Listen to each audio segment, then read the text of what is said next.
आज है 8 दिसंबर 2025 दिन सोमवार। नमस्कार, जय जोहार। चलिए देखते हैं छत्तीसगढ़ की 25 फटाफट बड़ी खबरों को। लेकिन इससे पहले आप वीडियो को कहां से देख रहे हैं, कमेंट बॉक्स में बताना बिल्कुल ना भूलें। छत्तीसगढ़ में विष्णुदेव सरकार का तीसरा बजट तैयार, विकास और कल्याण पर जोर। छत्तीसगढ़ में विष्णुदेव साय सरकार के तीसरे बजट की तैयारियां तेजी से चल रही हैं। सभी विभाग अपने अपने प्रस्ताव अंतिम रूप से दे रहे हैं।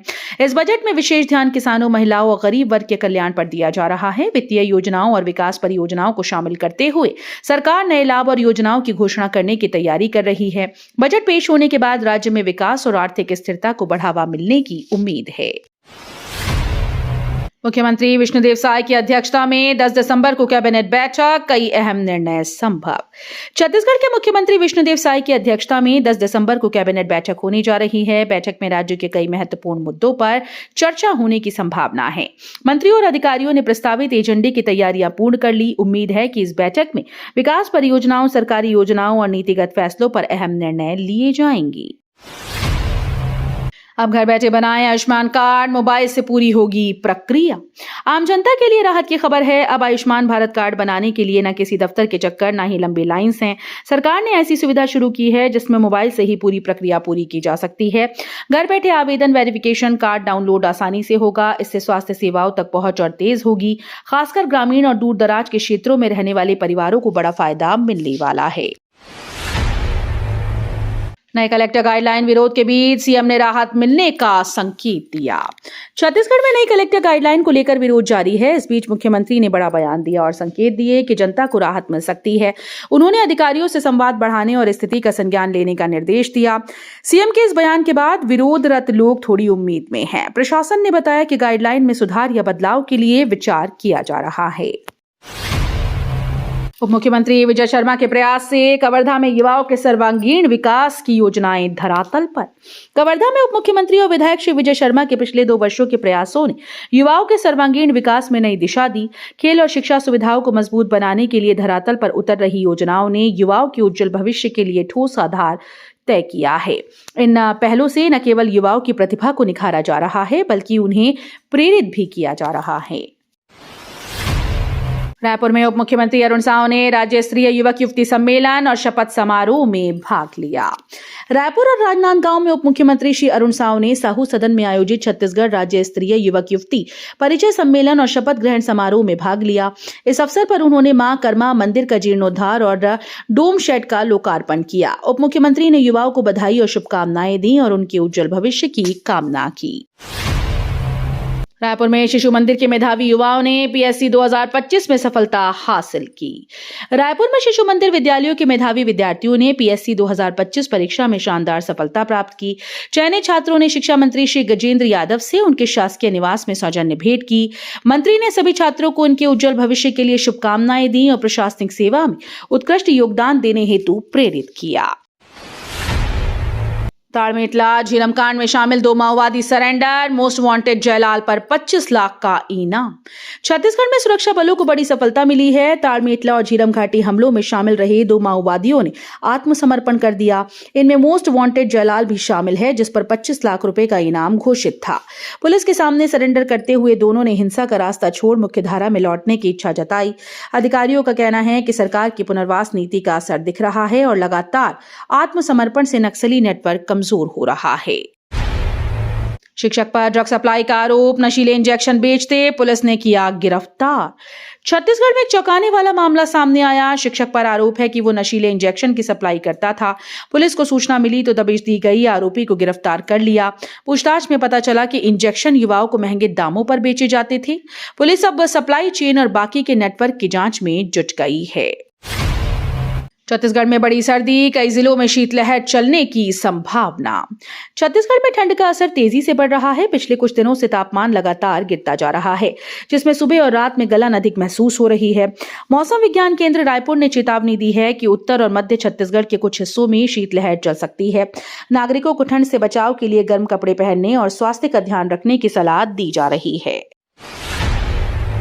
दुर्ग पुलिस ने महिला थाने में शुरू की पुरुषों के लिए विशेष काउंसलिंग सेवा। दुर्ग में पुलिस ने एक अनोखी पहल की है। पुरुषों के मानसिक और सामाजिक दर्द को सुनने के लिए महिला थाने में पुरुष पक्ष की काउंसलिंग शुरू की गई। इस पहल का उद्देश्य पुरुषों को भावनात्मक और कानूनी मदद देना है। पुरुष अब अपने संबंधी, पारिवारिक या व्यक्तिगत मुद्दों पर खुलकर चर्चा कर सकते हैं। पुलिस अधिकारियों का कहना है कि ये कदम समाज में लैंगिक समानता और सहानुभूति बढ़ाने में मदद करेगा। रायपुर सरकारी अस्पताल में गर्भवती को सिरप में मिला मांस जैसा संदिग्ध पदार्थ। छत्तीसगढ़ की राजधानी रायपुर में सरकारी अस्पताल की स्वास्थ्य सेवाओं पर सवाल उठाने वाली एक घटना सामने आई। एक गर्भवती महिला को दिए गए कैल्शियम सिरप में संदिग्ध मांस जैसा पदार्थ मिलने का आरोप लगा। घटना का वीडियो वायरल होते ही स्वास्थ्य विभाग में हड़कंप मच गया। परिजन ने शिकायत दर्ज कराई, जबकि अस्पताल प्रशासन जांच का भरोसा दे रहा है। इजराइल की IWI कंपनी भारत को 2026 में LMG और कार्बाइन करेगी सप्लाई।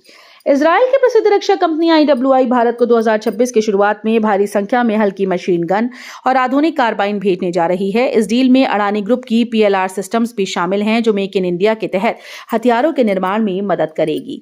पहली खेप में 40,000 LMG और लगभग 1,70,000 कार्बाइन शामिल हैं। ये कदम भारतीय सुरक्षा बलों की ताकत और आधुनिक हथियार की क्षमता को बढ़ाएगा। मुख्यमंत्री श्री विष्णुदेव साय ने कहा, शिक्षा ही सामाजिक विकास का मूल मंत्र। सामाजिक विकास का वास्तविक आधार शिक्षा है। चाहे जीवन जीने की कला हो, व्यापार, कृषि या कोई अन्य क्षेत्र, हर क्षेत्र में सफलता का पहला कदम शिक्षा है। मुख्यमंत्री श्री विष्णुदेव साय ने राजधानी रायपुर स्थित इंदिरा गांधी कृषि विश्वविद्यालय के कृषक सभागार में आयोजित छत्तीसगढ़ प्रदेश सर्व रविदास समाज के शपथ ग्रहण समारोह को संबोधित करते हुए ये बात कही। मुख्यमंत्री विष्णुदेव साय से कुंभकार समाज प्रतिनिधि मंडल की रायपुर में सौजन्य मुलाकात। राजधानी रायपुर स्थित मुख्यमंत्री निवास कार्यालय में छत्तीसगढ़ कुंभकार समाज के प्रतिनिधि मंडल ने मुख्यमंत्री श्री विष्णुदेव साय से सौजन्य भेंट की। प्रतिनिधि मंडल ने उन्हें आगामी जनवरी 2025 में ग्राम नवागाय रायपुर में आयोजित होने वाले प्रदेश स्तरीय महाधिवेशन में मुख्य अतिथि के रूप में शामिल होने हेतु आमंत्रित किया। ढोरकट्टा में 6 एकड़ धान की फसल जलकर राख, किसान पर टूटा आर्थिक संकट। गोंडाहोर क्षेत्र के ढोरकट्टा गांव में किसान रायसू राम पटेल की लगभग 6 एकड़ धान की फसल में अचानक से आग लग गई। इस अग्निकांड में किसान की पूरे साल की मेहनत चंद पलों में जलकर खाक हो गई। घटना से परिवार गहरे आर्थिक संकट में फंस गया। स्थानीय प्रशासन और कृषि विभाग द्वारा संभावित राहत और मदद की निगरानी की जा रही है। अंतिम संस्कार के 10 दिन बाद कब्र से महिला का शव निकाला गया, मौत रहस्य। छत्तीसगढ़ में एक हैरान करने वाली घटना सामने आई। 5 साल पहले लव मैरिज करने वाली महिला की अचानक मौत के बाद अंतिम संस्कार किया गया, लेकिन 10 दिन बाद कब्र खोली गई और उसका शव निकाला गया। इस घटना ने स्थानीय लोगों और परिवार में डर और संदेह पैदा कर दिया। पुलिस मामले की जांच में जुटी है और मौत के कारणों का पता लगाने के लिए पोस्टमार्टम और अन्य जांच करवा रही है। कोरबा में बाइक गोदाम में भीषण आग, 25 बाइक जलकर राख, लाखों का नुकसान। छत्तीसगढ़ के कोरबा जिले में एक बाइक गोदाम में भीषण आग लग गई। आग इतनी तेज थी कि गोदाम में रखी लगभग 25 बाइक पूरी तरह से जलकर राख हो गई। घटना में अनुमानित लाखों रुपए का नुकसान हुआ। दमकल विभाग ने मौके पर पहुंचकर आग पर काबू पाया। अभी आग लगने के कारणों का पता लगाया जा रहा है। राज्यपाल डेका ने रायपुर कलेक्टर को झंडा दिवस कोष में सर्वाधिक संग्रह हेतु सम्मानित किया। छत्तीसगढ़ के इस वर्ष सशस्त्र सेना झंडा दिवस कोष के लिए सबसे अधिक धनराशि जुटाने वाले रायपुर जिले को राज्य स्तर पर विशेष सम्मान मिला। राज्यपाल श्री रमेन डेका ने रायपुर कलेक्टर डॉक्टर गौरव सिंह को 18 लाख रुपए के रिकॉर्ड संग्रह के लिए सम्मानित किया। राज्यपाल ने कहा कि ये उपलब्धि नागरिकों की देशभक्ति और सैन्य परिवारों के प्रति संवेदनशीलता को दर्शाती है। कवर्धा में महत्वाकांक्षी सिंचाई सुविधाओं का तेजी से विस्तार, परियोजनाओं को मिली गति। उप मुख्यमंत्री श्री विजय शर्मा की कृषक हितैषी पहल और कृषि उत्पादन बढ़ाने के उद्देश्य से बीते 2 वर्षों में कवर्धा विधानसभा में सिंचाई सुविधा में तेजी से विस्तार हुआ। उनके प्रयासों से इन 2 सालों में 11 कार्यों के लिए 40.44 करोड़ रुपए की मंजूरी मिली। विभिन्न प्रगतिशील सिंचाई परियोजनाओं के पूरे होने से 8,762 हेक्टेयर भूमि पर सिंचाई की सुविधा मिलेगी। बिलासपुर के सीपत में हाथी का आतंक, फसलें तबाह, महिला गिरकर घायल।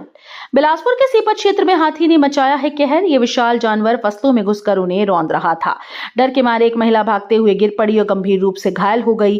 ग्रामीणों में डर का माहौल है। वन विभाग को तुरंत सूचना दी गई, जो मौके पर पहुंचकर हाथी को नियंत्रित करने की कोशिश कर रहा है।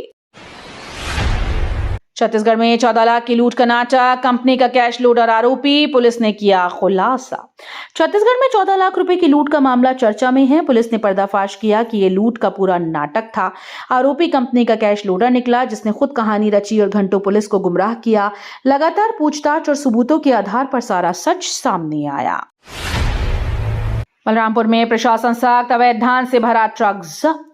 बलरामपुर में प्रशासन ने बड़ी कार्रवाई की। यूपी से अवैध रूप से लाया जा रहा धान पकड़ा गया। जांच के दौरान एक ट्रक से 400 बोरी धान बरामद हुई, जिसे बिना दस्तावेज के राज्य में लाया जा रहा था।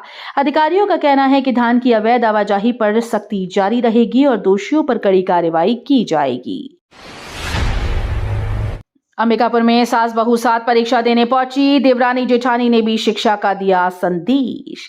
अंबिकापुर से प्रेरणा देने वाली खबर सामने आई है। यहां पर सास बहू एक साथ परीक्षा देने पहुंची। यहां देवरानी जेठानी भी परीक्षा हॉल में मौजूद रहीं। घर परिवार की जिम्मेदारियों के बीच इन महिलाओं का पढ़ाई जारी रखना समाज को बड़ा संदेश देता है कि शिक्षा की कोई उम्र नहीं होती। चारों ने कहा कि वे बच्चों की तरह खुद को आगे बढ़ते देखना चाहती हैं। परिवार के सहयोग से इन्होंने हिम्मत दिखाई और आज सभी महिलाओं को नई दिशा देने की कोशिश की है। बिलासपुर में छत्तीसगढ़ी भाषा को 8वीं अनुसूची में शामिल करने की मांग। बिलासपुर में छत्तीसगढ़ी भाषा को संविधान की 8वीं अनुसूची में शामिल करने की जोरदार मांग उठी। भाषा प्रेमियों और सांस्कृतिक संगठनों का कहना है कि छत्तीसगढ़ी भाषा की लोकप्रियता और सांस्कृतिक महत्व को ध्यान में रखते हुए इसे सरकारी मान्यता मिलनी चाहिए। इस मांग के समर्थन में कई कार्यक्रम और पहल की जा रही है। तो ये थी आज की बड़ी खबरें। अगर आपको न्यूज पसंद आई हो तो वीडियो को लाइक और शेयर करना बिल्कुल ना भूलें। धन्यवाद।